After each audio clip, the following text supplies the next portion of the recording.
Olá pessoal, tudo bem? Sou Lorena Alves Ocampos, eu sou juíza de direito substituta do TJDFT, com sede aqui em Brasília, e professora da CPI Iuris na parte de processo penal, execução penal e sentença criminal.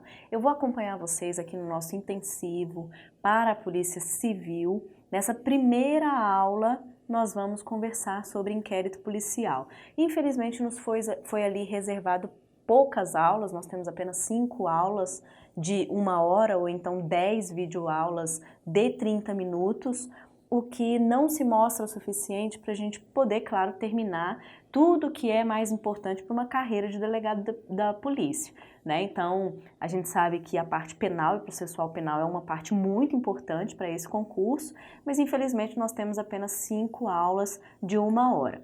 Então, nós não podemos deixar de ver alguns temas como inquérito policial, como o tema de prisão. Então, nessas 5 aulas eu vou dar prioridade a esses temas, sobrando aqui um tempinho, outro tempinho ao final de algum bloco, ao final de alguma aula específica, a gente vai para o raciocínio de outros institutos do direito processual penal.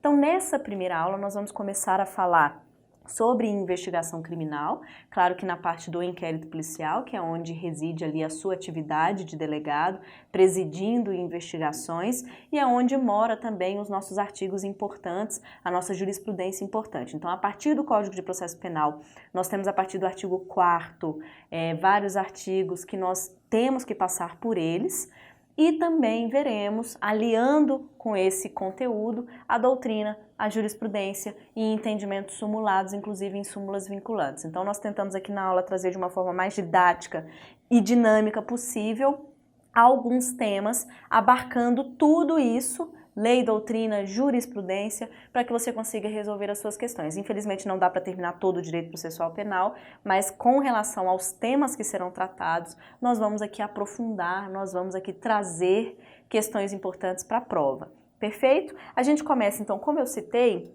a gente vai falar de inquérito policial, a gente pelo menos começa a falar hoje de inquérito policial. Não sei se nessa aula, nos 2 blocos, a gente vai conseguir efetivamente terminar, porque é uma matéria muito importante para você, então é uma matéria que nós temos que realmente ver desde o mais básico até um aprofundamento ali no inquérito policial para uma primeira fase, porque com certeza isso vai ser cobrado na sua primeira fase de concurso, e aí a partir da aula que vem, seja no segundo bloco, seja no final da aula, a gente já fala sobre outros assuntos. Eu quero aprofundar também um assunto de prisão com vocês. Prisão em flagrante, prisão preventiva, prisão temporária e prisão domiciliar. Perfeito, pessoal? Vamos então falar de inquérito policial, né? A gente tem que ter cuidado quando a gente começa essa parte de investigação criminal. Primeiro, para você não confundir que inquérito policial é uma coisa e investigação criminal é outra. Investigação criminal é um gênero do qual ali faz parte diversas possibilidades de investigação, feitas ali por outros órgãos, inclusive, mas o inquérito policial é aquele importante porque é o que você vai presidir, é o que você vai fazer nas suas atividades rotineiras. Mas dentro, então, de investigação, nós temos outras formas de investigar uma infração penal. Então, veja só, lá na Constituição Federal, nós temos a hipótese de uma CPI investigar um delito. Nós temos lá no Código de Processo Penal Militar investigações relacionadas à justiça militar, que não é necessariamente o que a gente vai conversar aqui, porque nós estamos dentro do Código de Processo Penal, artigo 4º. Nós temos investigações que podem ser realizadas diretamente pelo Ministério Público. Tribunais superiores já decidiram que, se cumpridas os direitos e deveres, se cumprida a Constituição, se cumpridos ali os requisitos, o Ministério Público pode investigar diretamente. E isso não se confunde com a sua atividade de investigar diretamente no inquérito policial. Então, nós temos outras formas de investigação. Investigação criminal, portanto, é um gênero no qual nós temos várias espécies que entraremos na espécie inquérito policial. Inquérito policial, portanto, nada mais é do que um procedimento administrativo. Então, nós temos ali vários atos concatenados, nós vamos ver alguns atos que são realizados ao longo do inquérito policial, atribuições que você tem, questões que você determina para a colheita de elementos relacionados àquele delito. Então, um procedimento administrativo que possui um valor relativo, claro, o que você colher numa fase de investigação como um elemento de prova, ele deve ser ali confirmado de regra em contraditório judicial, que é no momento em que vai incidir ali os princípios constitucionais como do contraditório da ampla defesa. Então, procedimento administrativo de natureza relativa, nós vamos conversar sobre o artigo 155 daqui a pouco também, e conduzido pela Polícia Judiciária. Então, claro, você está fazendo concurso para a Polícia Civil, você sabe que ela faz parte da Polícia Judiciária. Quando nós tratamos de uma polícia administrativa, como uma polícia militar do Estado, nós estamos tratando de uma polícia ostensiva, de uma polícia ali que pratica atividades rotineiras de prevenção àqueles delitos. Já a Polícia Judiciária, que é efetivamente aquela que vai investigar, aquela que vai prender, aquela que vai lavrar o auto de prisão em flagrante.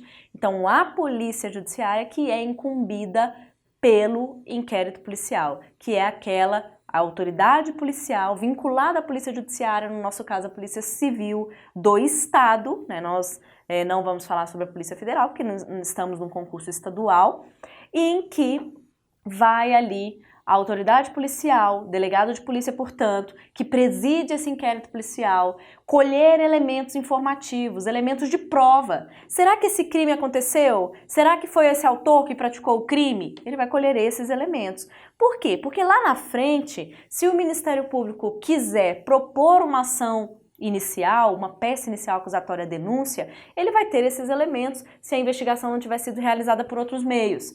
A vítima, numa ação penal privada, numa queixa-crime, vai ter esses elementos de prova para a propositura da ação penal privada. Por isso que o artigo 4º diz: a Polícia Judiciária será exercida pelas autoridades policiais no território de suas respectivas atividades, circunscrições, e tem por finalidade, ou seja, qual é a finalidade?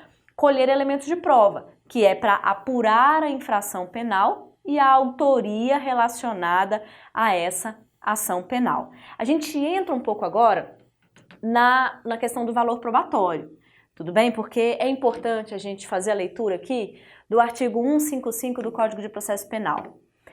Ele vai me dizer: olha, juiz, o juiz formará sua convicção pela livre apreciação da prova produzida em contraditório judicial, não podendo fundamentar sua decisão exclusivamente nos elementos informativos colhidos na investigação, ressalvadas as provas cautelares não repetíveis e antecipadas. Então veja, quando a autoridade policial colhe os elementos, nós vamos ver daqui a pouco as características do inquérito policial, e uma das primeiras características que vamos citar é a questão dele ser inquisitivo. Ou seja, de regra não há uma incidência de contraditório e ampla defesa no momento da investigação. Já no contraditório judicial, ou seja, vamos supor que é um roubo, você investigou, você terminou a investigação, relatou, o Ministério Público recebeu esse inquérito policial e já tinha a sua opinião delicti formada, ofereceu a denúncia e o juiz recebeu a denúncia, vai tramitar o procedimento.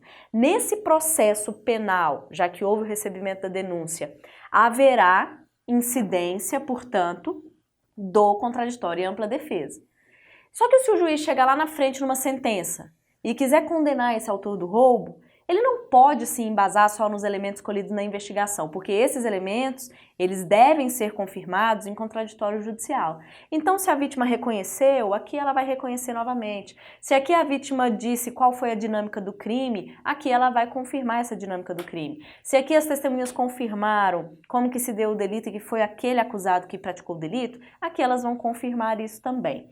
Agora, tem algumas modalidades de prova, que é exatamente essa parte final do artigo 155, que apesar de não incidir o contraditório judicial, porque você vai ver que elas não tem como fazer essa prova de novo no momento do contraditório judicial. Então o juiz está permitido a utilizar essa prova no momento de sentenciar.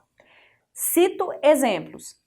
Veja, o 155 ressalva prova antecipada, não repetível e provas cautelares. Um exemplo de prova cautelar: Lei de Interceptações Telefônicas. Lei de Interceptações Telefônicas. Na investigação, você estava ali investigando um tráfico, uma associação para o tráfico pesada, pediu uma autorização judicial, já que tem uma reserva de jurisdição, o juiz analisou lá os requisitos da lei de interceptação telefônica, deferiu a medida está sendo cumprida, foi juntada aos autos. Veja lá, os diálogos que foram colhidos nessa interceptação telefônica, tem como a gente colher novamente numa fase de ação penal? Não. Por isso que é a ressalva. Então o juiz, no momento de proferir uma sentença condenando alguém num tráfico de drogas, associação para o tráfico, que se embasa numa interceptação telefônica, ele pode fazer referência a essa interceptação telefônica sim, mesmo que ela não tenha sido reproduzida numa fase de contraditório judicial, porque na verdade ocorre uma impossibilidade de reprodução.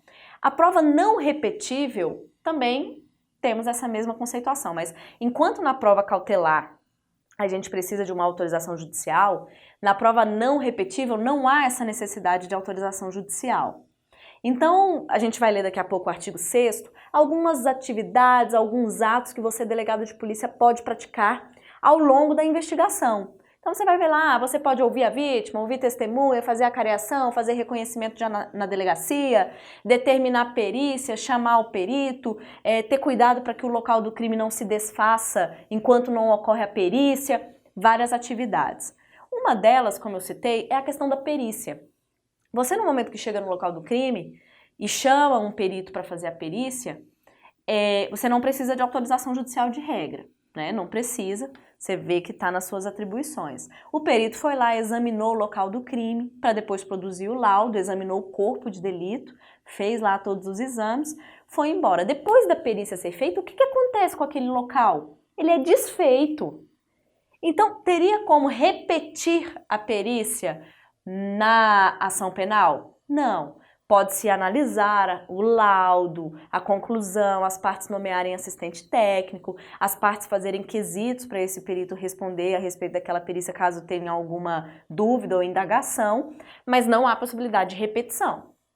Tudo bem? Então, tenha atenção com esse artigo 155, com essa lógica que se relaciona principalmente com os princípios no processo penal e com esse valor probatório relativo do inquérito. As provas de regra devem ser repetidas, né? Devem ser confirmadas em contraditório judicial, mas nós temos essas ressalvas como os exemplos que nós citamos. Tá bom, gente? Bom, veja só, características do inquérito policial. Vamos passar então para essa questão das características. O inquérito policial, de regra, como eu falei, ele é inquisitivo. A doutrina ela cita uma exceção, em que é a expulsão de estrangeiro, nesse caso mais relacionado, claro, a uma Polícia Federal, Justiça Federal, porque trata-se ali de estrangeiro, conforme diz o 109 da Constituição Federal. Mas, a título de desencargo de consciência, caso isso venha a ser cobrado em prova, o inquérito de regra é inquisitivo. Não incide contraditório em ampla defesa. No entanto, no caso de expulsão de estrangeiro, deverá incidir um contraditório antes dessa expulsão. Temos como característica ainda uma inexistência de regra de nulidades. Né? Algo que foi praticado na fase do inquérito, isso não vai prejudicar, macular, contaminar uma fase de ação penal. Claro que o órgão acusatório, o Ministério Público, no momento que ele está ali produzindo a denúncia para oferecer ao juiz, se ele sabe que ocorreu um ato de tortura no momento da investigação, no momento da prisão, ele não pode dizer na denúncia que está se embasando numa tortura. Ele tem que ter cuidado para ele não trazer essas ilicitudes para a fase do processo. Esse cuidado o Ministério Público tem. Mas isso não vai impedir, porque aconteceu uma tortura, não vai impedir que ele ofereça a inicial acusatória. Se ocorreu uma tortura, quem realizou vai ser punido, vai ser responsabilizado, mas naquele delito eu posso ter várias outras provas que não decorrem daquela tortura, que demonstram ali elementos de materialidade e autoria a permitir que o Ministério Público ofereça a denúncia. Tudo bem? Então, tudo vai depender do caso em concreto. De regra, o que nós temos não acarreta em mácula a ação penal, alguma irregularidade do inquérito não acarreta em nulidade da ação penal, não contamina, não macula a ação penal. O inquérito é escrito. Isso a gente retira da própria leitura do artigo 9º. Tudo que foi feito vai ser reduzido a escrito, vai ser rubricado, tudo certinho, tudo comprovado. Até mesmo porque se tem uma ação penal que foi embasada no inquérito policial, exemplo, se eu pego um processo para sentenciar, que tudo começou no inquérito para investigar o roubo, depois o Ministério Público ofereceu denúncia nesse roubo, tramitou a ação penal, chegou para mim, para eu sentenciar. Se houve uma ação penal baseada no inquérito, tudo isso foi devidamente registrado, escrito, assinado pelas autoridades competentes e isso consta dentro da ação penal. Outra característica importante, artigo 20. A autoridade vai assegurar no inquérito o sigilo necessário à elucidação do fato ou exigido pelo interesse da sociedade. Então veja, de regra, inquérito é o quê? Sigiloso ou público?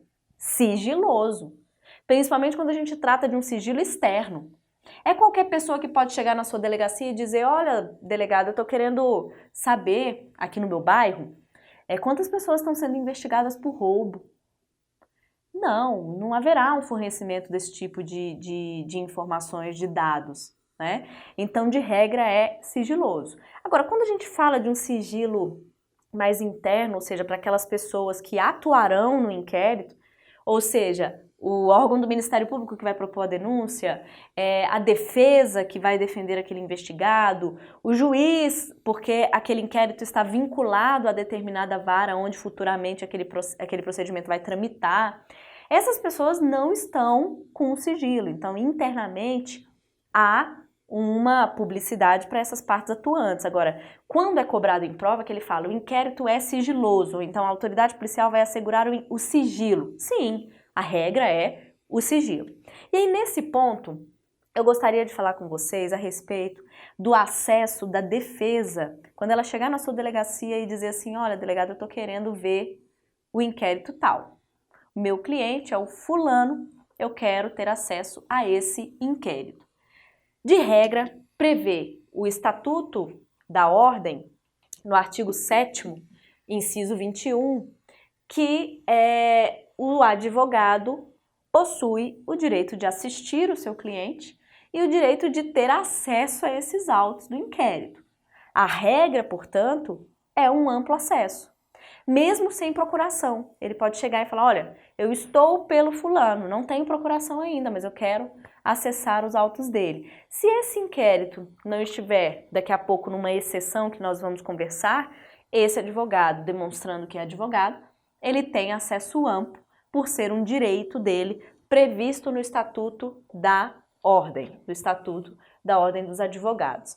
Agora, nós temos que ter cuidado, e aí é isso que cai em prova, né? Numa prova de delegado, eles não vão fazer referência ali a uma previsão do Estatuto da OAB, eles vão cair mais na jurisprudência. E aí, quanto à jurisprudência, nós temos a súmula vinculante 14. É direito do defensor, no interesse do representado, ter acesso amplo aos elementos de prova que, já documentados em procedimento investigatório realizado por órgão com competência de polícia judiciária, digam respeito ao exercício do direito de defesa. Preste atenção no meio dessa súmula. O meio dessa súmula diz já documentados em procedimento investigatório. Nós temos inúmeras questões de diversas bancas examinadoras, de qualquer carreira jurídica, não é só para delegado. Isso caiu para a magistratura federal, isso cai para a defensoria pública, isso cai para a magistratura estadual, seja qual for o nível de carreira jurídica, eles cobram essa súmula vinculante 14.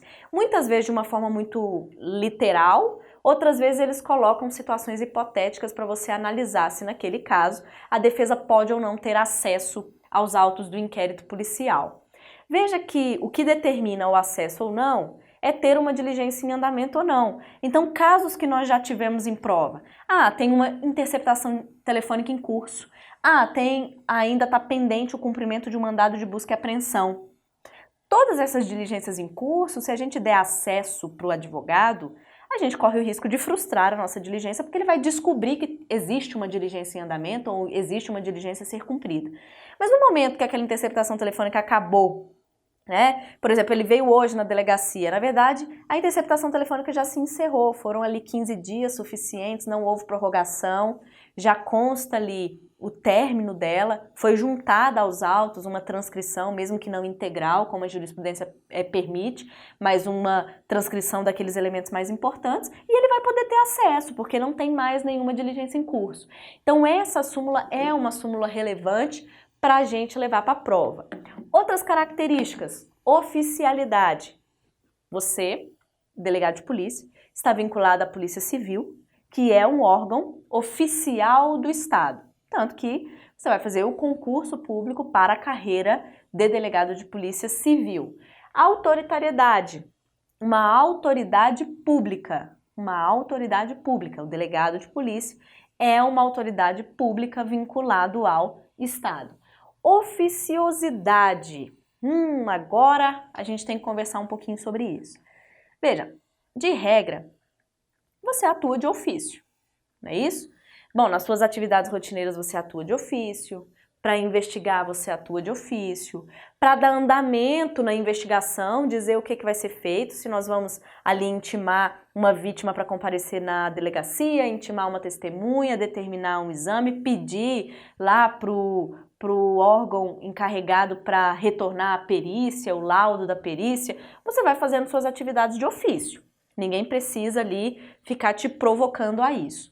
Agora, quanto a essa oficiosidade, nós temos que ter algum cuidado, né? Quando a gente trata do parágrafo, quando a gente fala ali do parágrafo 3º e do parágrafo 4º e parágrafo 5º, na verdade, do artigo 5º, que é o que eu vou tratar com vocês agora. Então, oficiosidade de regra. No entanto, temos que ter cuidado com a interferência da modalidade da ação penal já nesse momento da investigação. Porque se é um delito de roubo, e é o delito de roubo um delito de ação penal pública incondicionada, ou seja, o interesse da sociedade é claro, somente o dela, né? E não tem uma intimidade para se tornar outra espécie de ação penal. Numa ação penal pública incondicionada, você vai poder atuar de ofício, iniciar o inquérito policial de ofício. Agora, se eu estou ali diante de uma ação penal pública condicionada à representação, exemplo, uma ameaça, você somente poderá instaurar um inquérito policial por um delito de ação penal pública condicionada à representação, havendo desde já a manifestação da vítima querendo que você inicie o inquérito. Esse raciocínio também se dá na ação penal privada. Então, lá um delito de injúria. Para você investigar uma injúria, a vítima vai ter que manifestar o interesse. Mas isso é bom para você, porque isso, na verdade, faz com que você se preocupe com aquilo que lá na frente vai ter repercussão. Porque se, vamos supor que a vítima foi injuriada, mas ela não tem intenção nenhuma de propor uma queixa-crime depois, então ela já morre o caso ali, ela não precisa pedir para você ou manifestar interesse de você investigar a injúria, porque lá na frente ela não vai querer processar e julgar esse autor do fato. Então você se preocupa com aquilo que pode ter uma ocorrência lá na frente. Então o parágrafo 4º diz: o inquérito, nos crimes em que a ação pública depender de representação, não poderá sem ela ser iniciado. E parágrafo 5º, nos crimes de ação privada, a autoridade policial somente poderá proceder a inquérito a requerimento de quem tenha qualidade para intentá-la. Então é o ofendido, o representante legal desse ofendido, lá na frente pretende propor a queixa-crime, então muito provavelmente ele vai pedir para investigar o caso, porque realmente ele tem interesse em dar continuidade, em investigar, processar, julgar essa pessoa, tá bom? Outras características importantes aqui do nosso inquérito policial: indisponibilidade e dispensabilidade. Primeiro, indisponibilidade, né? Artigo 17. Então, o artigo 17 diz assim: a autoridade policial não poderá mandar arquivar autos de inquérito. Aqui, veja, nós estamos para uma primeira fase de polícia civil, de delegado, tá? Eu não quero aqui entrar em detalhes sobre uma doutrina minoritária, mas que vai a seu favor, de que a autoridade policial poderia mandar arquivar autos de inquérito. Porque existe essa doutrina, existe quem defenda isso em alguns casos, para que na delegacia já morra o procedimento ali, não precise ter uma atuação do MP e do juiz. Mas aqui não é o nosso foco, não é o nosso foco. O nosso foco e o que você vai responder para uma primeira fase de concurso é o seguinte: arquivamento é um ato complexo. Arquivamento depende da manifestação do titular daquela eventual ação penal, com uma posterior análise pelo juiz, que fiscaliza o princípio da obrigatoriedade dessa ação penal pública, e vai dizer se homologa ou não esse pedido de arquivamento pelo Ministério Público. Então, quando o Ministério Público receber os autos da investigação, pode decidir pelo arquivamento, e assim ele irá se manifestar pelo arquivamento. Se o juiz concordar, o juiz homologa a promoção de arquivamento. Então, é um ato complexo que depende do MP e do juiz, em que a autoridade policial não faz parte desse trâmite. Então, por isso que o artigo 17 diz: a autoridade policial não manda arquivar autos de inquérito. Seguindo para a última característica, dispensabilidade, artigo 39, parágrafo 5º. Diz lá, ó, o órgão do Ministério Público dispensará o inquérito se com a representação forem oferecidos elementos que o habilitem a promover a ação penal e, nesse caso, vai oferecer a denúncia no prazo de 15 dias. Nós já comentamos no início da aula que o inquérito policial não é a única forma de investigação. Então, elementos de prova podem chegar ao Ministério Público sem que seja pela via do inquérito policial. O Ministério Público pode ter investigado diretamente. O Ministério Público pode ter recebido todos os elementos da vítima, ela entregou todas as provas para o Ministério Público e ele entende que dá para denunciar. Ou seja, isso significa que dentro de uma investigação que possa acarretar ou não no oferecimento de uma denúncia, o inquérito é apenas uma das modalidades. Portanto, ele é dispensável. É possível investigar um crime de outro modo. No entanto, nós já comentamos que se houve inquérito policial, ele foi ali todo feito, registrado, escrito, assinado pela autoridade, ele caminha junto com a ação penal, caso ele embase uma ação penal. Então, se o Ministério Público ofereceu uma denúncia com base numa investigação por inquérito policial anterior, dentro daquele procedimento, daquele processo que vai tramitar para processar e julgar o autor do roubo, o inquérito policial está lá dentro.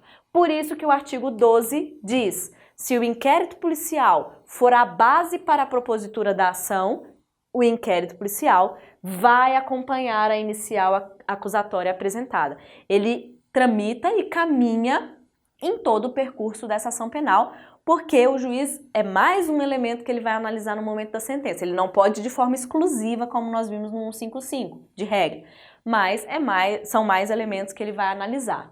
Tudo bem? Bom, seguindo aqui, instauração do inquérito policial. Qual é o nosso objetivo agora? Estudar como que o inquérito começa, como que o inquérito termina, qual o prazo de duração desse inquérito, o que você como delegado pode fazer durante todo esse inquérito policial, desde o início até o fim, tudo bem? E depois a gente vê jurisprudências ao final dessa matéria de inquérito policial para complementar o nosso estudo de todo o roteiro do Código. Nós já fizemos a leitura no artigo 5º do parágrafo 4º e 5º, que foi sobre o início do inquérito. Quando há uma ação penal pública condicionada à representação ou uma ação penal privada, o delegado não pode iniciar o inquérito de ofício. Ele depende da manifestação dessas vítimas, seja uma representação, seja um requerimento. Só que em outros casos, o delegado, em que ele não depende dessa manifestação, ele pode dar início ao inquérito, seja de ofício nas atividades rotineiras dele, seja porque o Ministério Público requisitou para ele, comunicando alguma notícia do crime para que ele venha então a investigar, seja por um requerimento da vítima. Eu posso ter sido vítima de um crime, o delegado não estava sabendo ainda. E eu fui na delegacia e falei: olha, eu fui vítima de uma ameaça, olha aqui as mensagens que eu recebi. E aí o delegado vai analisar se instaura inquérito policial ou não. Desse requerimento que eu fiz para ele iniciar a apuração do inquérito, pode ser que ele indefira, que ele fale: Lorena, nessas mensagens que você me mostrou não tem indícios de ameaça não, eu estou indeferindo seu pedido, eu não vou investigar por enquanto. Se piorar, você me comunica que a gente pode instaurar um inquérito. Mas desse indeferimento, eu posso recorrer, eu posso não ficar satisfeita, eu como vítima não fiquei satisfeita, e aí recorri para quem? Para o chefe dele, para o chefe da polícia. Então esse recurso não vai para o MP, não vai para o Judiciário, não vai para a Secretaria de Segurança Pública, nada disso. Esse recurso vai para o chefe de polícia nos termos do parágrafo 2º do artigo 5º do Código de Processo Penal. Então muita atenção com essas possibilidades de início do inquérito. Nós voltaremos a conversar também sobre prisão em aulas posteriores, né? Uma das formas de iniciar o inquérito policial é pela lavratura do auto de prisão em flagrante. Quando alguém é encaminhado para você porque praticou um crime em flagrante, você tem várias formalidades a cumprir para lavrar o auto de prisão em flagrante. Então, com essa modalidade de prisão de forma coercitiva, o inquérito também pode ser iniciado. Tá bom? Bom, pessoal, voltando para o bloco de número 2, a gente estava falando um pouquinho sobre as modalidades de instauração do inquérito policial, né? E citando que você tem que fazer a leitura do artigo 5º nós comentamos aqueles parágrafos principais. O parágrafo 2º, ele fala a respeito do recurso apresentado pela vítima que teve o seu pedido indeferido, e temos o parágrafo 4º e 5º, que foi aquela interferência já da modalidade, da espécie da ação penal no momento da investigação, em que você tem que ter atenção se houve a representação ou se houve o requerimento da vítima nessas espécies de ações penais. Esse momento de instauração, a doutrina apresenta uma classificação, que é importante a gente comentar aqui, uma classificação simples, que não vai aqui te trazer maiores dificuldades no momento da prova, mas que é importante a gente comentar porque é uma complementação ao artigo 5º, que é como que chega ao conhecimento do delegado uma notícia do crime. E aí se fala em cognição. É uma cognição imediata, mediata, coercitiva, inqualificada? Então, aqui nós trazemos uma classificação doutrinária. Uma cognição imediata, direta, é quando você, nas suas atividades rotineiras, você fica sabendo da prática de um crime e você vai investigar. Você vai tomar as conclusões a respeito daquele fato que foi comunicado. Então, você vai atrás, você ficou sabendo ali, parece que aconteceu um crime aqui na área da delegacia, foi lá. Você, atuando diretamente, rotineiramente, espontaneamente, ficou sabendo da notícia do crime. A cognição indireta ou mediata, alguém te comunicou. Então, foi o Ministério Público que requisitou a instauração de um inquérito, afirmando, ele estava numa audiência viu ali indícios relacionados a outro crime e pediu para comunicar à autoridade policial para a verificação daquela situação. Fui eu, vítima, que cheguei na delegacia te mostrando as minhas mensagens. Então, sempre um terceiro que provoca a sua atuação, um terceiro que comunica a você a respeito da prática de um crime. A cognição coercitiva é a prisão em flagrante. O agente foi coercitivamente para a delegacia e você vai analisar a situação, verificando se é uma hipótese de lavratura do auto de prisão em flagrante ou ele foi coercitivamente para a delegacia, mas não era caso de auto de prisão em flagrante, era um delito de menor potencial ofensivo, que ficou ali um termo circunstanciado de ocorrência que foi lavrado. Mas ele foi coercitivamente levado ali pela polícia ostensiva, pela polícia militar, porque teria acabado de praticar uma infração penal. E nós temos, numa última hipótese, a cognição inqualificada, que também é chamada de denúncia anônima, essa sim é a nomenclatura mais conhecida, delação apócrifa, delatio criminis anônima, notícia criminis anônima, notícia criminis inqualificada, que nada mais é do que a denúncia anônima. Já é um entendimento assim pacífico há anos nos tribunais superiores a respeito de como você deve tratar uma denúncia anônima quando recebida na delegacia. Isso já veio a cair em várias carreiras jurídicas, mas também nada complicado. Veja, várias delegacias, vamos citar um exemplo, tem ali um disque denúncia. As pessoas podem ligar por número tal para comunicar a ocorrência de um crime. Você não pode, com base numa ligação que o agente ali recebeu ou que você diretamente recebeu, já querer instaurar um inquérito policial. Você precisa verificar, confirmar a credibilidade, a veracidade daquilo que foi falado. Porque como é apócrifa, como é uma denúncia anônima, qualquer situação pode ser ali comunicada, então tem que ter uma verificação prévia. Ou seja, recebeu uma comunicação de um crime, você vai diligenciar, você vai atrás das informações, das pessoas que foram faladas, do local que foi citado, para verificar a credibilidade daquela denúncia anônima. Em se confirmando a ocorrência daquele delito, aí você está autorizado, a instaurar um inquérito policial para dar continuidade às investigações. Mas são necessárias investigações preliminares para se confirmar a credibilidade da denúncia antes da instauração do inquérito policial. Lembrar ainda, inquérito policial não tem nenhuma relação com prescrição.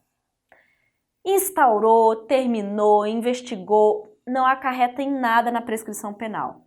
O primeiro momento que nós temos na prescrição penal é lá na fase do procedimento, quando o juiz recebe a peça inicial acusatória, ou seja, a denúncia ou a queixa-crime. Então, todo esse momento que nós estamos conversando agora, em nada interfere na prescrição penal. Dando continuidade. A gente falou então do início, não é isso? Do início. Agora nós vamos ver o término. Como que termina um inquérito policial? Para onde é enviado esses autos do inquérito? Quem que tem que agir após o término dessa investigação? Então, nós precisamos avançar para o artigo 10 do Código de Processo Penal. Vamos ler o parágrafo 1º. O caput nós vamos conversar quando se tratar de prazo para esse término. Mas vamos focar primeiro no momento específico do término do inquérito policial. Então diz lá, a autoridade fará minucioso relatório do que tiver sido apurado e enviará autos ao juiz competente. Então, que autoridade? A autoridade policial, que é quem preside o inquérito policial, o delegado de polícia, órgão oficial do Estado, a autoridade pública, ela fará um relatório. O que é o relatório? Relatar o que aconteceu, relatar diligências ao longo da investigação. Então o delegado vai colocar lá, olha, eu instaurei esse inquérito por portaria após receber a notícia da vítima de que foi assaltada. Iniciamos a investigação procurando filmagens no local dos fatos. Ouvimos a vítima, a testemunha X, tananã, chegamos à conclusão pela filmagem que foi o João que praticou o delito. Desse modo, fizemos a oitiva do João. Ele só está descrevendo todas as diligências que ocorreram.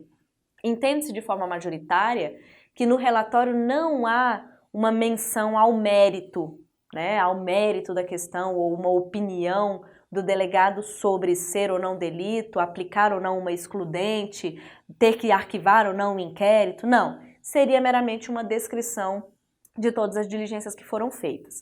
Eu chamo aqui a sua atenção na lei de drogas, que aí a gente tem que ter um cuidado maior, porque como lá nós temos de um lado o artigo 28, que se trata de usuário, e de outro traficante, que é o artigo 33, só que muitas vezes na prática a gente precisa utilizar outros elementos para a determinação de usuário ou tráfico, né? Então tem que ver ali a quantidade da droga, as porções, como que elas estavam embaladas, o local, se era de traficância ou não, a vida pregressa daquele agente também pode influenciar, vai que ele já tinha passagem por tráfico de drogas. Então todo esse contexto influencia para que o delegado deixe como um mero termo circunstanciado de ocorrência no artigo 28, ou lavre um auto de prisão em flagrante, se essa pessoa foi conduzida para a delegacia, ou lavre um auto de prisão em flagrante pelo tráfico de drogas. Então acaba que no momento dessa instauração, desse auto de prisão, ou no momento final do relatório, acaba que o delegado de polícia tem que justificar as suas razões, então ele acaba entrando um pouquinho no mérito daquele fato. Então diz o artigo 52, findos os prazos a que se refere o artigo 51 dessa lei, a autoridade de polícia judiciária, remetendo os autos do inquérito ao juiz, vai relatar sumariamente as circunstâncias do fato, justificando as razões que o levaram à classificação do crime. Então ele analisa a quantidade da droga, a natureza da droga, o que foi apreendido, o local em que a pessoa foi apreendida ou presa, as condições da ação, a dinâmica da ação, as circunstâncias da prisão, os antecedentes. Todo esse contexto tem que ser analisado para saber se é 28 ou se é artigo 33 da Lei de Drogas, ok? Bom, e ainda, o que mais que o delegado pode fazer então quando ele relata um inquérito e envia para o juiz? Diz lá o parágrafo 2º.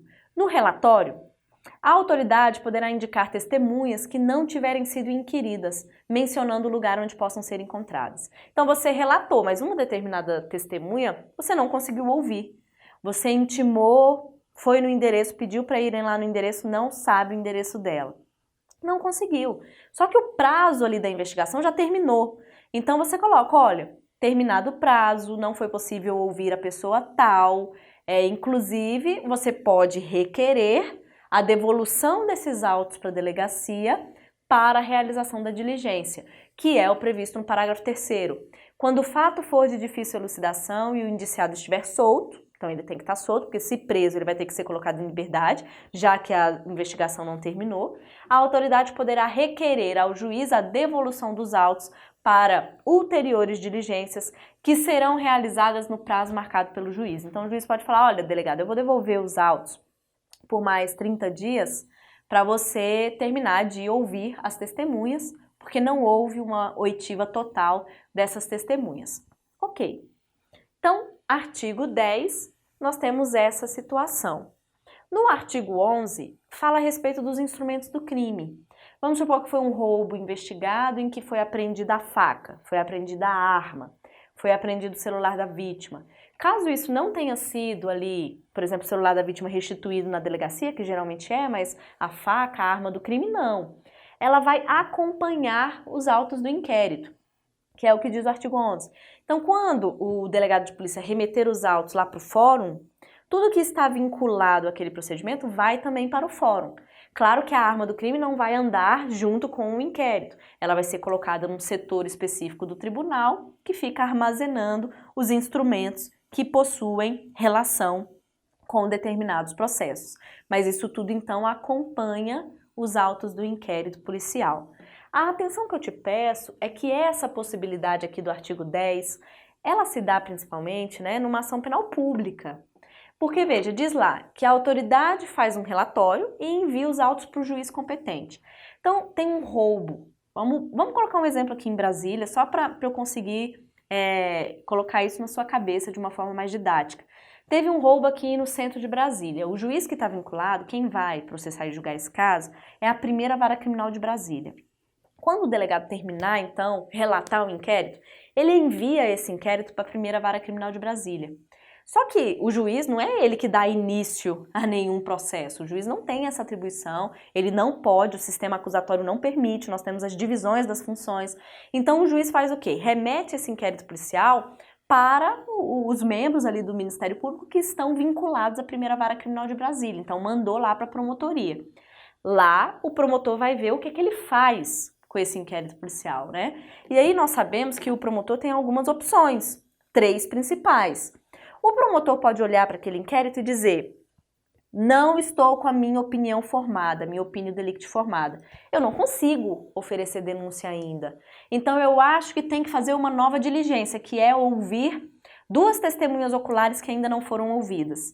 Então uma das opções que o MP tem é o artigo 16. O Ministério Público não poderá requerer a devolução do inquérito à autoridade policial, de regra, mas se for para novas diligências imprescindíveis para que ele ofereça a denúncia, ele pode também pedir para que os autos do inquérito retornem para a delegacia para a realização dessas diligências.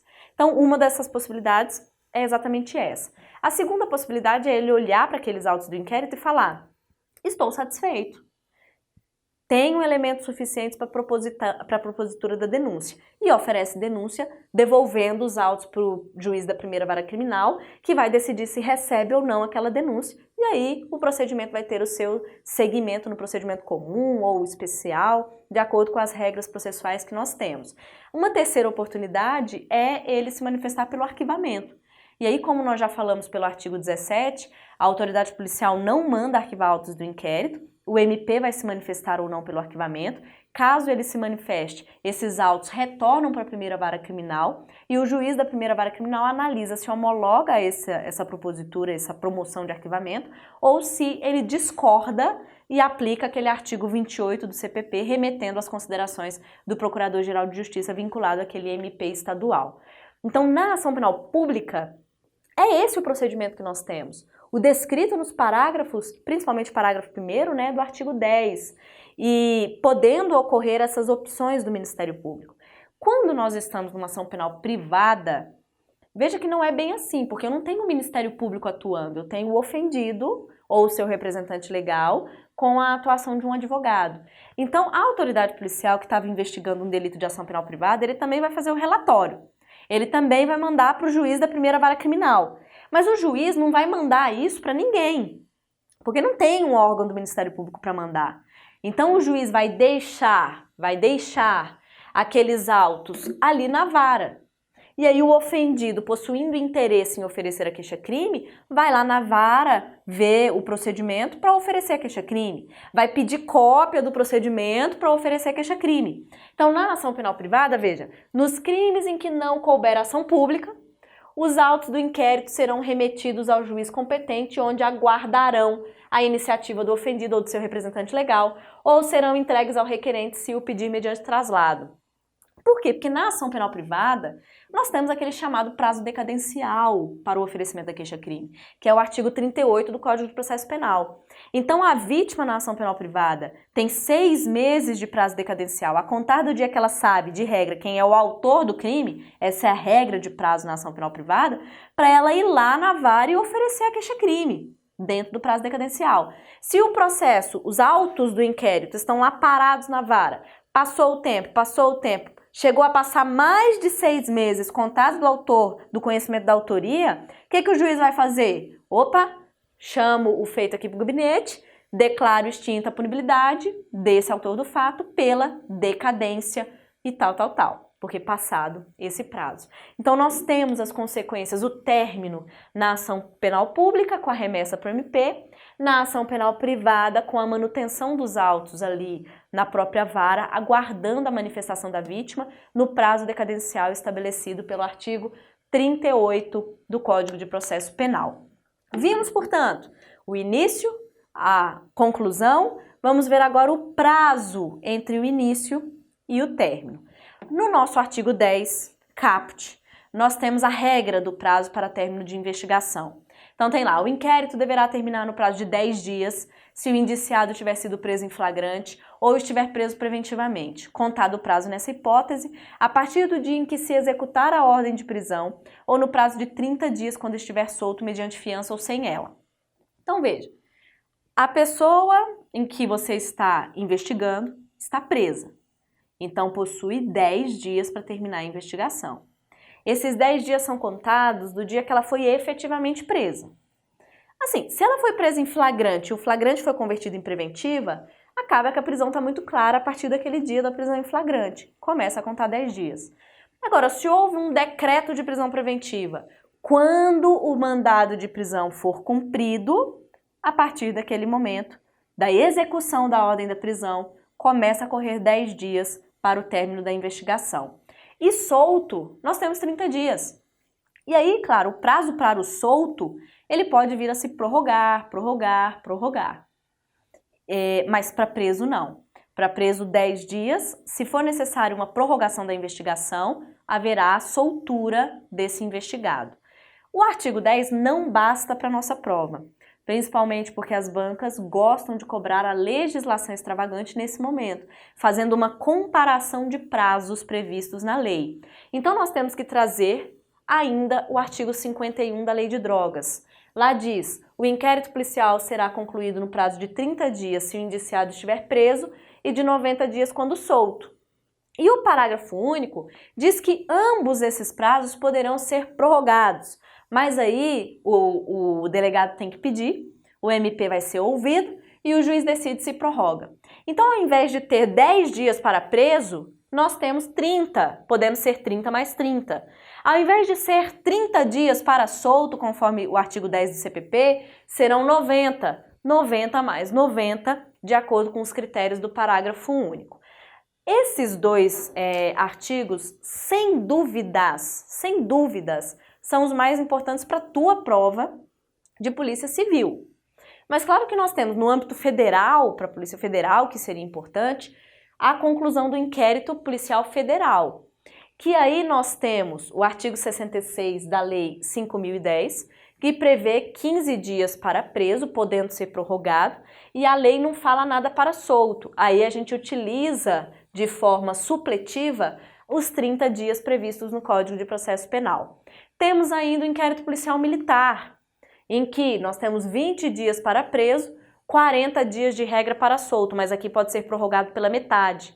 Temos ainda os crimes contra a economia popular e saúde pública, que é a Lei 1521. Lá nós temos 10 dias para preso, 10 dias para solto, ou seja, o mesmo prazo para o término da investigação. Esse quadro, esses artigos são importantes para você ler na semana da sua prova, porque são prazos mais decorebas, né? Em todas as matérias, você vai ter prazos decorebas, então a gente vai ter prazo decoreba aqui na fase da investigação, na fase de propositura da ação penal, na fase de interposição de recursos. Então, geralmente, esses prazos você tem que dar uma lida naquela semana anterior, até mesmo para você não confundir com os demais prazos estabelecidos nas outras matérias que você tem que estudar. Perfeito? Bom, seguindo. Uma observação precisa aqui ser feita antes da gente passar para os próximos tópicos a respeito de inquérito policial. Porque eu falei para você assim, olha, o artigo 10 diz lá 10 dias para preso, 30 dias para solto. Mas aí eu te pergunto, e se for um crime em que foi decretada, na verdade, a prisão temporária? Então, no dia que é executada a prisão temporária, ou seja, que cumpre o mandado de prisão temporária, é preciso o quê? Contar o prazo para terminar a investigação. Mas quando eu tenho uma prisão temporária em um crime comum, o prazo é 5 mais 5. E aí entra no artigo 10. Ele está em consonância com o artigo 10, então não tem problema nenhum. A grande questão é quando eu tenho um crime hediondo. 30 dias de prisão temporária, que pode ser prorrogado por mais 30. Então, excede bastante o prazo de 10 dias do artigo 10. O que a gente faz? Bom, nesse caso, em havendo uma prisão temporária decretada em um crime hediondo, a sua investigação vai ter que terminar no prazo da prisão temporária. Então, se são 30 dias de prisão temporária, termine a investigação em 30 dias. Se são 30 mais 30, 60 dias de prisão temporária, termine a investigação em 60 dias. Então, é uma exceção aos prazos que nós acabamos de ver. Quando for cobrado em prova, você tem que ter atenção para ver se ele está falando de uma decretação de prisão preventiva ou se ele está falando de uma decretação de prisão temporária em crime comum ou crime hediondo. Perfeito? Vamos falar agora das diligências investigatórias, né? O que o delegado pode fazer? Nós vimos o início, vimos o fim, agora vimos o prazo do início até o fim e agora nós vamos estudar um pouco o que você pode fazer ao longo desse prazo de investigação, no curso dessa investigação. Sem dúvidas, o artigo 6º é um artigo de leitura obrigatória, porque traz algumas atribuições do delegado de polícia no momento de investigar. É um rol exemplificativo. Eu tenho outros elementos de prova que você pode produzir que não estão previstos no Código de Processo Penal. Exemplo, uma interceptação telefônica. O juiz autorizou, você está fazendo uma interceptação, é uma atribuição sua fazer lá a investigação, colher os diálogos, fazer o relatório, a transcrição ainda que parcial, mas não é uma diligência prevista no Código. Então, rol exemplificativo. Não é um rol obrigatório, explico, não é um rol que em toda a investigação você vai ter que seguir. Porque se a gente for olhar o rol, veja lá, ouvir ofendido. Só você imaginar um homicídio consumado. Como que a gente ouve o ofendido? Não tem como. Determinar exames de corpo de delito e outras perícias. Pode ter um crime que não precisa fazer perícia, né? Então você vai adaptar essas atribuições, essas diligências, àquele caso que você tem que investigar. Então, diz o artigo 6º, logo que tiver conhecimento da prática de infração penal, a autoridade policial deverá 1.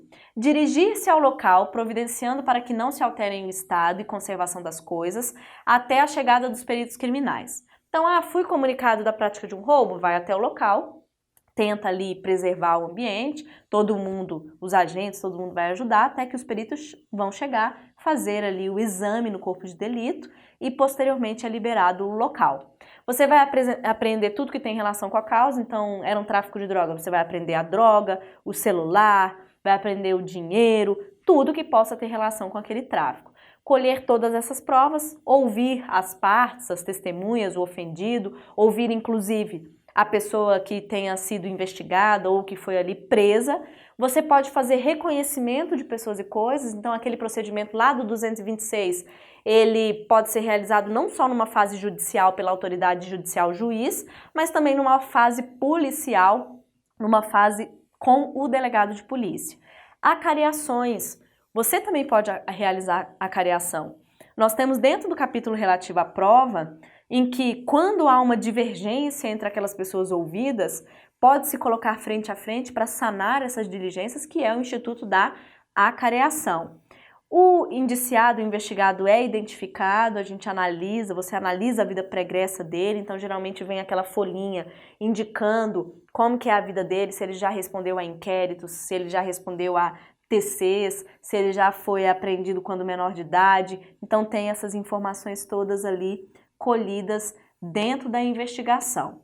Agora eu te pergunto, para a gente terminar nossa aula, já que acabando o nosso tempo, te pergunto, você está lá fazendo as diligências, conduzindo a investigação, já que você preside, chega o ofendido e fala, delegado, eu quero que você ouça a testemunha X.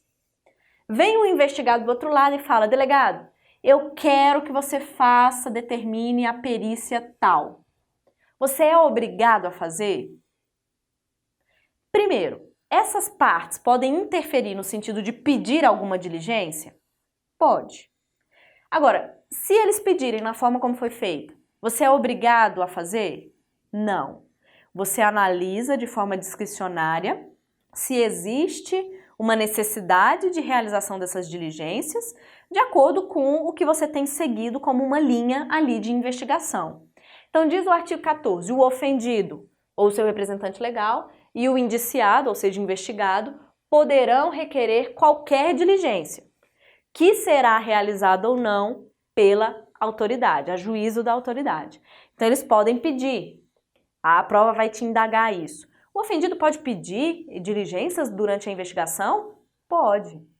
Ah, o delegado vai ser obrigado a realizar... Não, peraí. O ofendido e o investigado podem pedir, mas eu que estou seguindo a minha linha investigatória que vou decidir se aquilo é pertinente ou não para a investigação ou se só está causando ali uma obstrução ou demorando para terminar a investigação. Então, você que decide. Perfeito, gente? Nós vamos terminar nossa aula agora. Então, está terminando o nosso tempo também de 30 minutos do segundo bloco.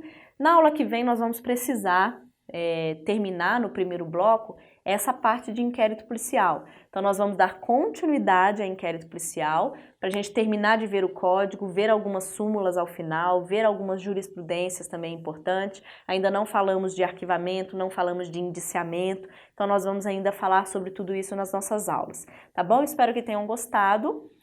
Nós vamos nos encontrar na aula de número 2, em que a gente vê inquérito e já parte para o nosso próximo tema de prisão. Ok, pessoal? Muito obrigada, bons estudos e até a próxima aula. Tchau, tchau!